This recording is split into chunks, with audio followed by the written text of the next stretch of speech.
polluting industries tend to go to places where people are relatively poor and not very powerful because, well, that's where rents are cheaper. The cost in economic terms is cheaper. And what happens very often is that people have to complain outside the market. So one of the ideas that some of us have is that social movements, environmental movements, are born because of these non-internalized externalities and because they cannot really play the game of the market or even the fictitious markets which environmental economists set up.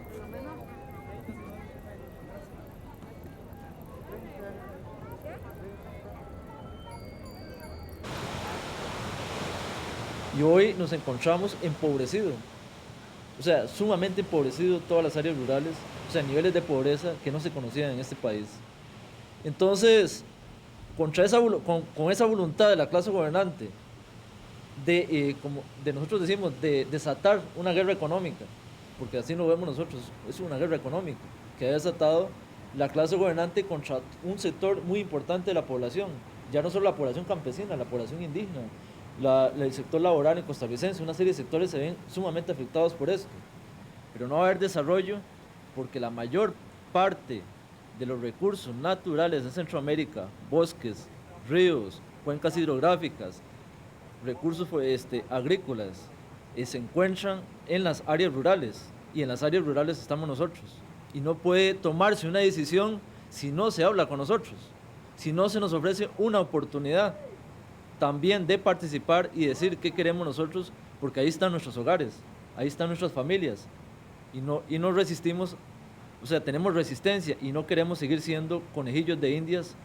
conejos o sujetos de experimentación de grupos, instituciones, universidades o planes económicos de los gobiernos. O sea, somos personas, somos seres humanos y queremos empezar a exigir respeto. So we have to get out of this economic paradigm that everything should be measured in money terms and that things that are not in the market should be priced. We should rather work with multi-criteria evaluation. There are many scales of value, and we cannot make things commensurable, but we can make things comparable. And we should attempt also to take into account future generations, not through the discount rate, but as an ethical constraint, and also other species. And this is what now ecological economics is discussing most. But the starting point was this point of the 19th century in which people said the economy is not a closed system of producers and consumers in the market as a perpetuum mobile which go round and round. The economy is open, obviously, to the inflow of energy from the sun, to the inflow of materials from the earth, and we produce residues. Sometimes we can recycle them, sometimes we cannot.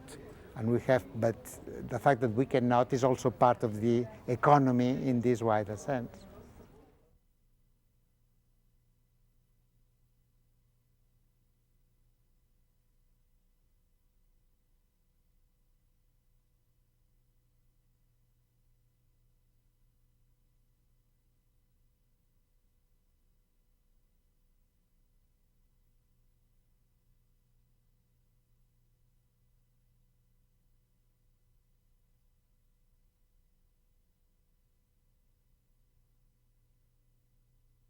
Resource economics is an exercise in optimality. It seeks to achieve such optimality through the maximization of profits to private owners and through the maximization for society of the present value of consumption to be gained through resources. And for both non-renewable and renewable resources, it is easy to derive models whereby it seems to be optimal to exhaust resources of a non-renewable kind and to drive renewable resources to extinction.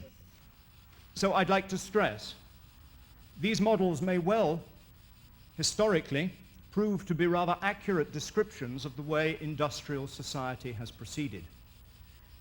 And it will be possible for economists to say, using these models, that the unsustainability which they imply has been, in some sense, optimal. Many of you will know the highly influential paper and work of Bill Nordhaus from Yale University in this area. And he assumes that the economy in the year 2050 will have the same structure as the US economy had in 1990, in which agriculture produces 3% of gross world product. Now, he then proceeds to calculate the damage to world agriculture of global warming, insofar as we can assess that, using a methodology which implies that if world agriculture were to be completely annihilated by global warming, which is unlikely but not totally impossible in the long term, then the cost to humanity would be 3% of gross world product. And we would be left with 97% of gross world product to go on living our normal lives. Now, you don't need a PhD in international affairs to know that in a world with burgeoning populations and with a system of food distribution that leaves 1 billion people perched now on the edge of starvation, that a sustained reduction of even 10% in the agricultural product would cause greater chaos, misery, and famine than the world has ever seen. And you don't need any kind of academic qualification to tell you that the destruction of world agriculture in 2050 would not result in a loss of 3% of gross world product, but closer to 100% of world product, as we all sought to avoid starvation.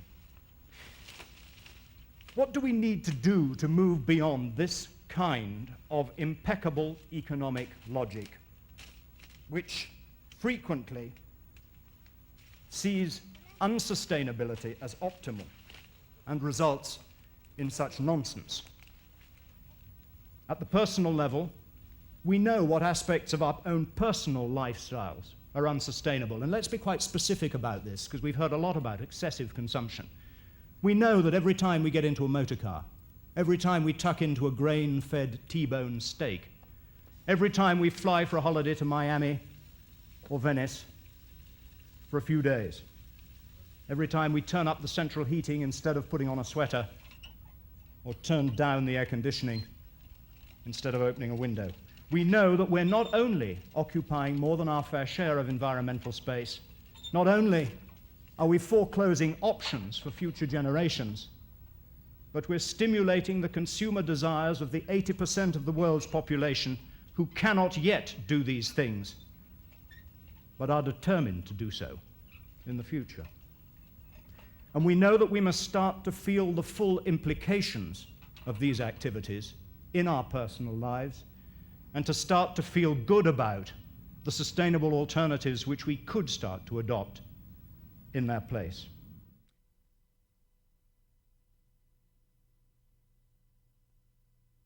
It's very difficult at first, it gets easier as you go along, but very important to remember that you are trying to state, articulate, or see what you really want, not what you think you can get. You have to think about what you want. That's the essence of vision. What is a sustainable world that you would like to live in, that would satisfy your deepest dreams and longings? When I'm clear about a vision that I'm trying to bring forth, it informs my choices in an amazing way. It makes me see options I wouldn't have seen if I didn't have the vision.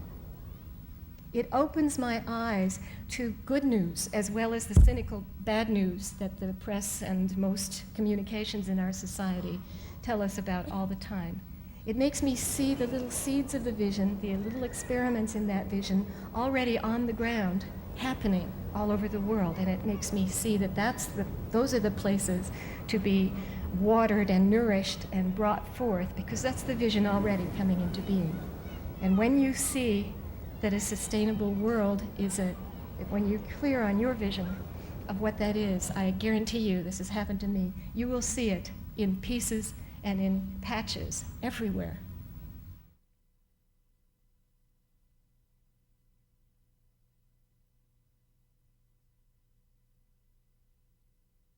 Las décadas pasadas se caracterizaron por que nosotros en esta región del continente sufriéramos más que en ninguna otra el impacto de la Guerra Fría, que las luchas internas fratricidas entre nuestros países vieran tanta pérdida de vida humana y tanto dolor, tantos daños a la infraestructura, el problema terrible de los desplazados, las tensiones entre nuestros países que aminoraron el comercio y la degradación de los recursos naturales de nuestra riqueza biológica y cultural. Pero con el valor de los centroamericanos y la ayuda internacional, las cosas cambiaron. En 3 campos: en lo político, hacia las democracias y hacia gobiernos popularmente electos mediante los votos en las urnas; en lo económico, hacia combinaciones mucho más inteligentes de las fuerzas del mercado y las orientaciones del Estado; y en lo humano, hacia un profundo respeto por los derechos humanos y por la vida. Iniciamos con 5 asociadas, ahorita hay 13, y las metas que nos propusimos fue la construcción de la oficina de información turística, un taller de artesanía, una tienda de artesanía y una cafetería. Y las metas para futuro hacer artesanías no solo para la comunidad ni venderle a los proyectos de aquí, de la comunidad de la península, sino también para exportar afuera. En la tienda para vender los artículos que las compañeras hacían, las artesanías, porque eso era la meta casi de todas, hacer artesanías que se pudieran aprovechar recursos de la zona. Hilda, Magnolia, perdón. Sí, es la misma idea de la compañera bueno, más que todo resolver un poco la situación económica de acá de la zona. No hay trabajo, digamos, y bueno, tener de dónde hacer algo para la comunidad también, no solo para nosotras las asociadas, sino para beneficio de la comunidad. Bueno, la gran contradicción para nosotros los centroamericanos es que cuando más hemos cambiado para bien, es cuando más hemos dejado de ser región motivo de atención mundial y beneficiarios de ayuda y de asistencia. Pero aquí no nos vamos a quedar quejándonos, y mucho menos nos vamos a sentar con los brazos cruzados a no hacer nada. Estamos convencidos de que nadie va a venir a hacer por nosotros lo que nosotros no estemos dispuestos a hacer por nosotros mismos. Bueno, nosotros aquí en la cooperativa hemos optado por tener estas plantas o estas orquídeas para más facilidad del turista que venga a mirarlas aquí cerca, no tener que ir tan lejos, ¿no? Luego, nosotros nos gusta mucho para tener las orquídeas aquí por motivo de que también embellece el jardín, que es lo más principal, que nosotras las mujeres nos gusta.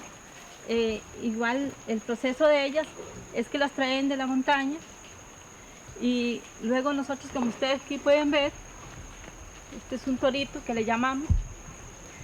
Esto ellos lo traen solamente con las raíces, se amarran en el tronco y luego se ponen un alambre y se guindan, porque ellas actualmente están pegadas en los árboles. Las raíces se prenden de los árboles. Entonces aquí el proceso de nosotros es ponerlo en un urrú que le llamamos. Urrú. Porque si simplemente hicimos un Un madero no nos serviría, es un urrú, porque tiene que estar un poco deteriorado, digamos, malo, urrú. Luego, nosotros aquí, el proceso de las orquídeas también consiste en que si algún turista gustaría llevar alguno, pues no sería para nosotros ningún problema que llevaran un hijito, también para que se hagan de la planta. Y fue así como llegamos a definir que queríamos un estilo de desarrollo sostenible, porque desarrollo sostenible para nosotros es además buen negocio, es rentable. No estamos en esto por conservar, estamos en esto porque estamos convencidos de que cuando se toman en cuenta las externalidades en los procesos de producción y algunos costos que en este momento los mercados todavía no toman en cuenta, el desarrollo sostenible es buen negocio. Nosotros hemos pensado siempre y tenemos mucha confianza en la botánica, sobre todo en las medicinas botánicas. Sabemos que muchas medicinas farmacopeas, pues en realidad que le calman el dolor o toda esa cosa, pero viene otra consecuencia negativa. Entonces la idea es poder usar nuestras propias plantas como medicinas. Esto fue toda una iniciativa de la cooperativa.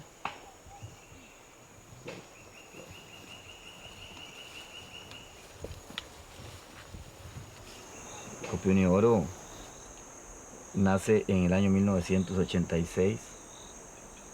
Es producto del desalojo que el gobierno hace del Parque Nacional Corcovado. La ley del parque había sido creada en el año de 1982 y en el año 86 el gobierno ya saliente de don Luis Alberto Monge toma la decisión de aplicar la ley y desalojar el parque. Comienzan extrayendo mucho oro del río Rincón, aquí al pie de este pequeño monte de Cerro de Oro, pasa el río Rincón y ahí mismo trabajan con maquinaria pesada, extraen mucho oro, pero la forma como administraron el gran costo de extracción de ese oro hizo que la cooperativa fracasara en 1989. Y entonces, desde 1991, decidimos que íbamos a ir terminando con la actividad de extracción del oro, porque además esta actividad causa muchísimo daño a la naturaleza. El gran movimiento de materiales del río, el arrastre que produce, los contaminantes, sobre todo hidrocarburos que van al agua, son un daño permanente a las aguas y al medio ambiente.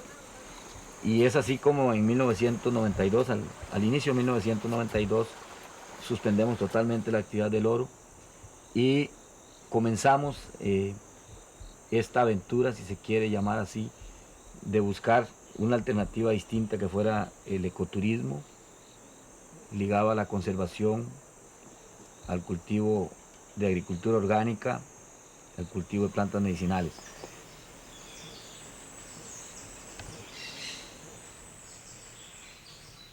Esto se llama altamisa, también se usa para preparar el té. Esto es muy bueno especialmente cuando uno está muy cansado. Por ejemplo, hace un viaje largo a pie y se baña y luego se restría con estas hojas. Se siente pero relajado. Esta mata es especial para dolores menstruales. Tenemos acá. Este palo se llama frailecillo, muy bueno para combatir el insomnio, todo lo que se llama sistema nervioso. Hay que tener algún cuidado porque es tóxico. Tenemos verbena, la raíz de esto combate las calenturas y otros dolores. Tenemos algodón, también medicinal, el algodón es buenísimo sobre todo para el estreñimiento. Tenemos este palito de zen, también la hojita hervida, es un laxante muy eficaz.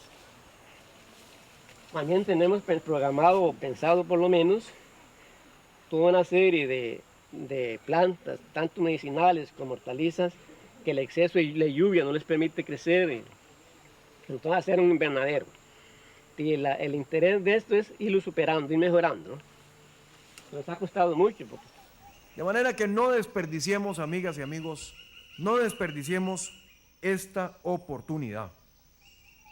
Mucho hemos pasado en los últimos años hablando sobre desarrollo sostenible. Aquí hay un país pequeño, con una población pequeña, y en esto de ser proyecto piloto, eso ayuda, porque esas variables son más fáciles de controlar. Con un gobierno nuevo que quiere cambiar el paradigma del desarrollo para adoptar el desarrollo sostenible. No desaprovechemos esa oportunidad y trabajemos juntos, mano a mano, brazo a brazo, para que la podamos hacer realidad.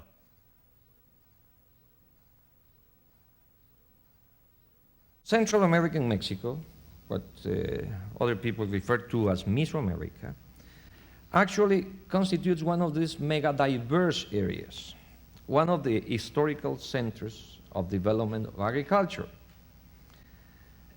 And the job that our pre-Columbian cultures did in domesticating a species for obvious basic economic needs, it was simply valuable, astonishing, fabulous. I mean, you can recognize here many of the crops which are currently one of the most important economic crops in the world. And this represents only a fraction of the thousands of species that exist in Central American wildlands. And we have to recognize that these species were actually domesticated with the existing technology virtually or nearly 10,000 years ago, and to satisfy the basic needs of those populations. Think of what we could do now with the science and technology we have to fulfill and satisfy the needs of our modern society. This journalist put it this way: the useful forest. And I like that.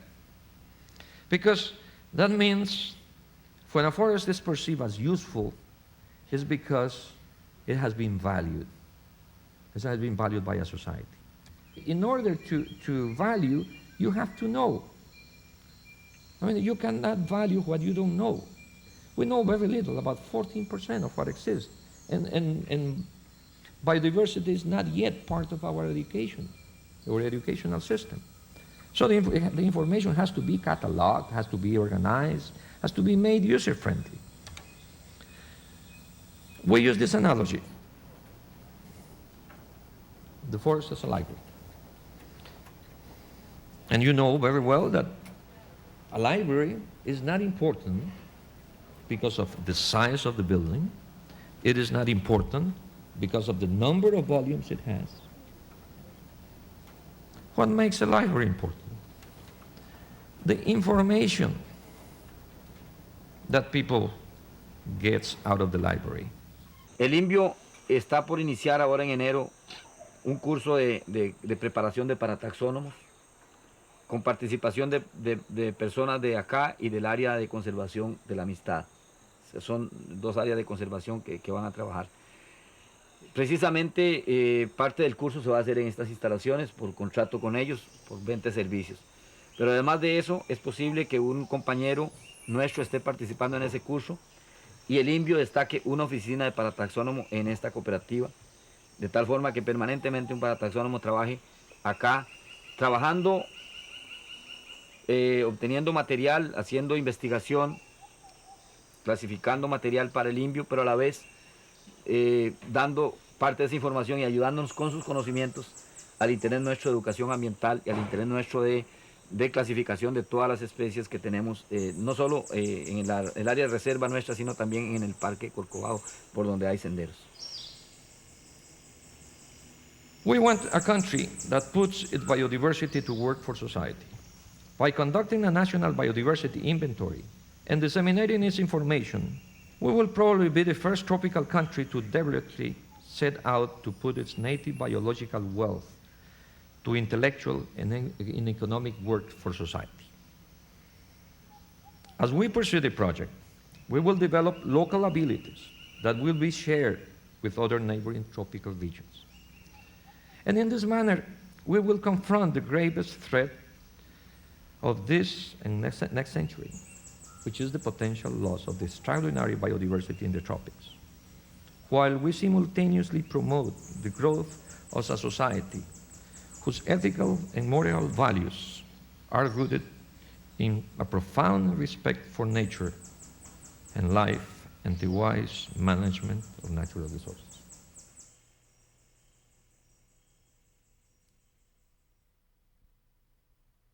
Durante la época de los 30, 40 y años 50, la política de colonización que vivía el país exigía que para dar un título de propiedad la gente debería limpiar su terreno. Eso es lo que se llamaba mejoras de los terrenos. Entonces la gente lo que hacía era cortar el bosque para que luego le dieran el título de propiedad. Esta política fue altamente destructiva de los bosques del país. Posteriormente, como ya los terrenos estaban limpios, se hacía un aprovechamiento marginal de lo que era la madera, porque realmente no era tanto para comercializar la madera. Entonces, con tierras limpias lo que se hacía era utilizarlas para ganadería. Entonces tenemos que en la época de los 70, por ejemplo, se deforestaban, de los 50, 60, se llegaron a deforestar hasta 80.000 hectáreas de bosque por año. Básicamente esto, además en esa época empezó a florecer el mercado de carne estadounidense, entonces eso implicaba que aparte de que se abastecía el mercado interno, quedaba un remanente para exportar.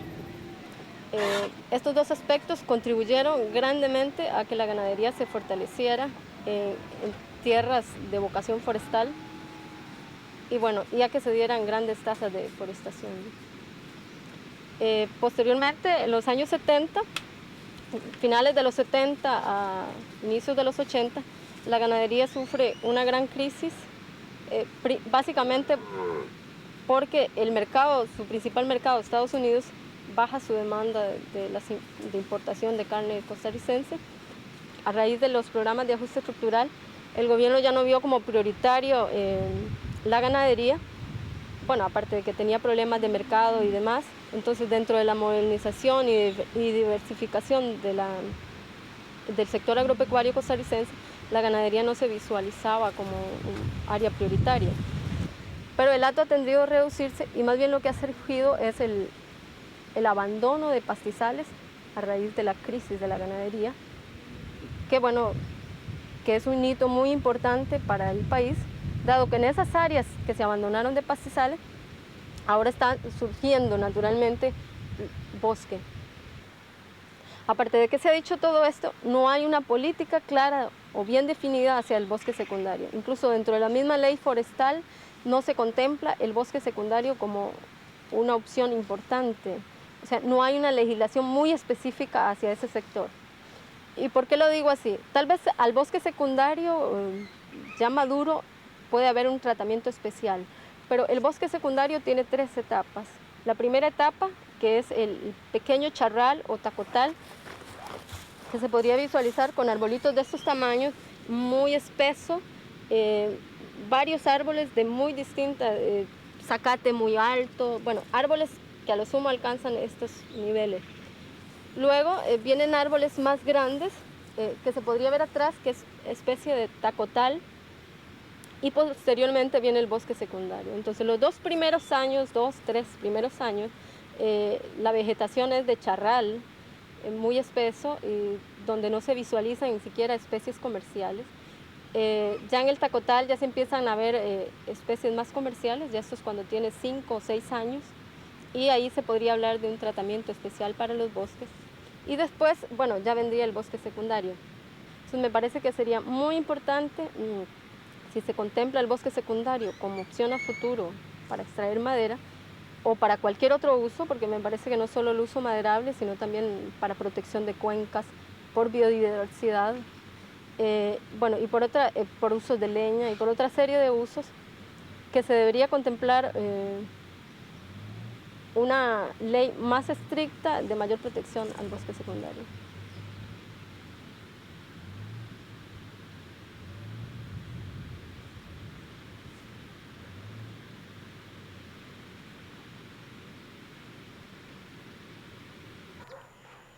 Esta finca antes no daba mucho rendimiento porque teníamos unas cuantas plagas o enfermedades que nos afectaban. Teníamos el primer problema de que el ganado orinaba turbio, orinaba sangre y había que vender las vacas muchas veces en lo mejor de la edad. Teníamos otro problema de aborto, teníamos el otro problema de ternerillos débiles, muy débiles para alimentarse. Y la anaplasmosis también era otro problema. Hace unos 8, casi 9 años empezamos a resolver el problema mejorando la dieta, de modo que empezamos a pensar en esto que lo apetecía mucho el ganado, que le decimos vainica. Este producto es veranero, lo que nos facilita el proceso, porque sola cae, esperamos a que caiga, porque está más seca, y facilita la molida. El sol que hay que darle después de que cae es poco, por eso preferimos a que caiga por sí sola. Para caer por sí sola necesita estar muy seca, porque el mismo viento la golpea y está desprendiéndose y nosotros atrás vamos juntando. Y en mezcla, porque nosotros le agregamos a esta mezcla otras harinas, como es la harina de hueso. O sea, en conjunto lleva 6 harinas: harina de vanica, harina de madero, harina de hueso, los minerales que son como harinas y carbonato de calcio. Esa es la mezcla que hacemos y el ganado la come muy bien. La reproducción de esto es muy sencillo, porque esto se puede decir que es casi mala hierba, porque donde uno limpia un lote, brota como si fuera escobilla, como si fuera mala hierba. Por eso se facilita mucho todo, es decir, bendito es el arbolito.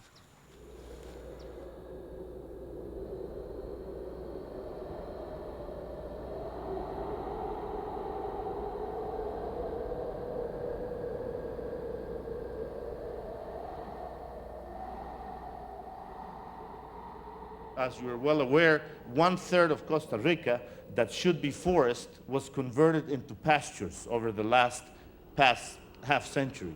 So today we have the possibility of revegetating and restoring ecologically a good bed of Costa Rica.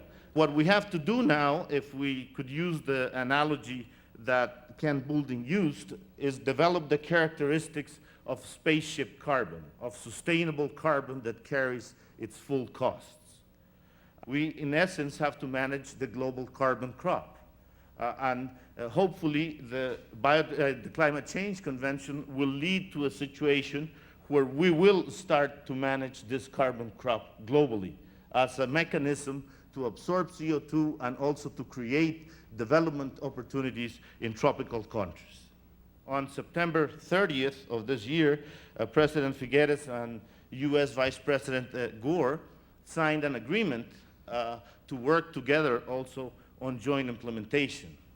And the idea is that projects, individual projects would be presented to a panel in the United States, in this case, and if these projects are approved, are sound, the utilities in the US will be allowed to count their carbon sequestration in Costa Rica as if it was in the US, which is the essence of joint implementation.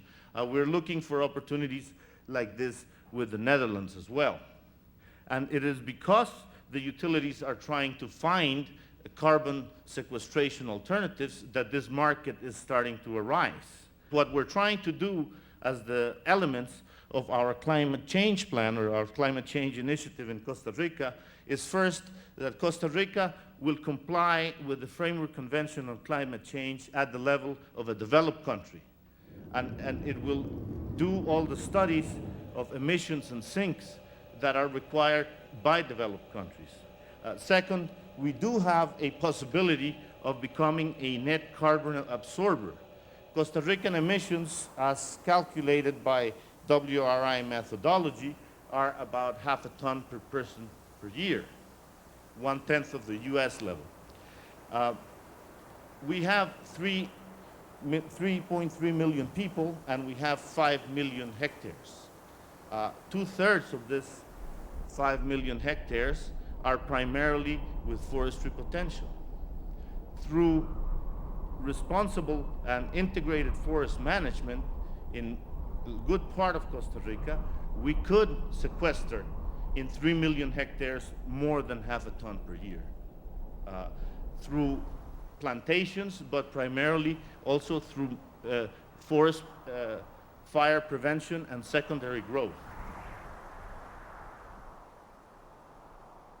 Of course, we need to do this in a very slow and careful way, and this is part of our plans. But I think that if one country can do this, if one country can establish the spaceship quality carbon, it will be Costa Rica.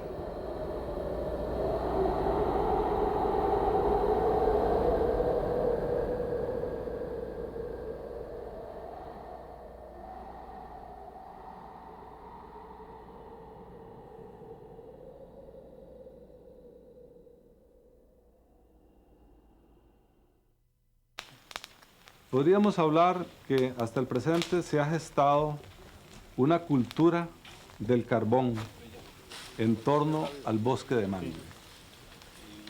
Esa cultura es producto también de una necesidad de grupos humanos que han sido marginados a los pantanos o a los bosques húmedos y también a las zonas de ladera donde las tierras son con características no muy satisfactorias o positivas. A veces las personas no es que deseen trabajar en el bosque de mangle, sino que las alternativas de trabajo para ellos están allí. Algunos tal vez saldrían del bosque, muy pocos se quedarían, pero han manifestado que a través de décadas es el único trabajo que les ha correspondido y ha sido la única forma de vida que les ha permitido mantener a sus propias familias, para darles el alimento, la educación y los servicios mínimos para la sobrevivencia, ¿no? Entonces, el bosque se transforma en un refugio para los pobladores y en una fuente de recursos para la sobrevivencia de las familias locales.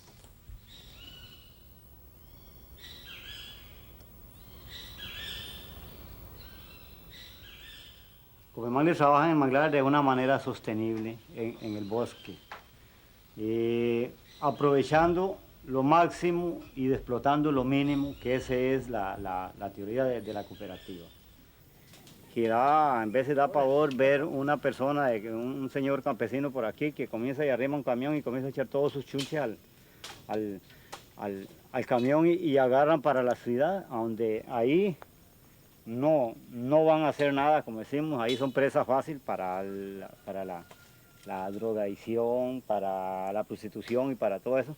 Entonces, por ese motivo, Copemangle se ha dado la tarea en tratar de que entre más días haya más empleo para las familias, para los que están aquí, para los campesinos, y también ir diversificando la cooperativa para así también ir saliendo un poco del bosque y no darle un impacto muy duro, ya que nosotros tenemos el programa, es un programa de desarrollo sostenible dentro del manglar, dentro del bosque. La otra muestra al otro lado, el árbol se haya sentenciado a que va a morir. Entonces rápido comienza a florecer y ya comienza a regenerar, a alargar las plántulas, produce y comienza a alargar las plántulas y ahí viene la regeneración. Cuando saquen la corteza. Sí, porque si de uno le quita la corteza, él se siente que lo están sentenciando a morir. Ajá. Entonces rápido comienza a florecer, comienza a echar las plántulas y viene a dar el producto. Ajá. Entonces él mismo se entiende de regenerar toda la área. Y bueno, hasta el momento vamos muy bien, los ingresos son mejores, sale un poquito mejor la cooperativa y tanto la cooperativa como el trabajador. Al trabajador, a los asociados se les pagaba a un precio y ahora que se comenzó el carbón y ahora que se comenzó a vender ya así a los periféricos se les aumentó a 20 colones más por saco de carbón para que ellos tengan mejores ingresos porque bueno, se trata de que cada día tenga mejor sustento la familia, que tenga mejores ingresos los que están trabajando en la cooperativa para que así puedan subsistir mejor la familia. El interés de la cooperativa yo porque en el tiempo de antes aquí no existía plan de manejo ni la forestal había tomado estos manglares. Y ahora que vine hace poco, otra vez, entonces vi que había, para trabajar libre había que sacar un permiso a Mirenén. Entonces, para no andar en carreras para allá y para acá, me integré a la cooperativa. Y actualmente tengo que trabajar con la cooperativa. Estaba algo más de 2 años, trabajar con la cooperativa. Y ahí estamos luchando a ver qué se puede hacer. Este trabajo no es muy recomendable trabajarlo en verano, que se levanta un polvito ahí que puede afectar el pulmón. También como el humo puede afectar la vista, puede afectar el pulmón también. No es muy recomendable, pero ya como ustedes ven, tenemos que trabajarlo así.